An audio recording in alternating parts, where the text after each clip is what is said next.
আজকের এই ছোট্ট ভিডিওটা কিন্তু শুধুমাত্র যারা ডিম ভালোবাসেন তাদের জন্য। আমিও কিন্তু তাদের মধ্যে একজন। ভীষণ ভালোবাসি ডিম খেতে, তাই অবশ্যই চেষ্টা করি একটু নতুনত্ব কিছু রেসিপি ট্রাই করতে। তাই আজকের রেসিপি হচ্ছে ডিম পোস্ত ভাপা। খুব একটা সহজ রেসিপি, চটপট রান্না হয়েও যায়। তো এখানে প্রথমেই ২ চামচ মতন পোস্ত আর ১ চামচ মতন সাদা সর্ষে আর কাঁচা লঙ্কা বেটে রেখে দিয়েছি।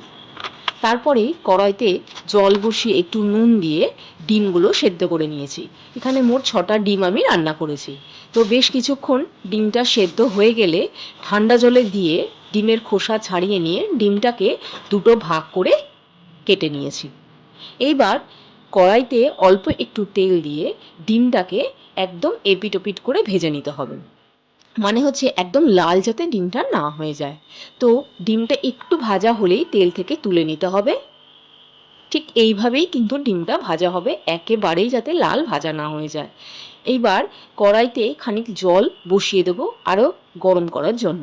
অন্যদিকে টিফিন বক্সের মধ্যে পোস্তর পেস্ট, হলুদ, নুন আর সর্ষের তেল আর বাটি ধোয়া জলটা, মানে যে বাটিতে পোস্ত রেখেছিলাম সেই বাটি ধোয়া জল, কাঁচা লঙ্কা, কুচনো পেঁয়াজ সব কিছু দিয়ে ভালো করে একটু মিশিয়ে নিতে হবে।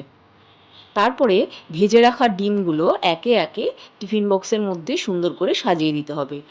এখানে ডিমগুলোকে বেশি নাড়াচাড়া করার দরকার নেই, তাহলে কিন্তু কুসুমটা বেরিয়ে আসবে। তো সব ডিমগুলো দেওয়া হয়ে গেলে টিফিন বক্সের ঢাকা আটকিয়ে ওই গরম জলের মধ্যে বসিয়ে দিতে হবে বেশ কিছুক্ষণের জন্য।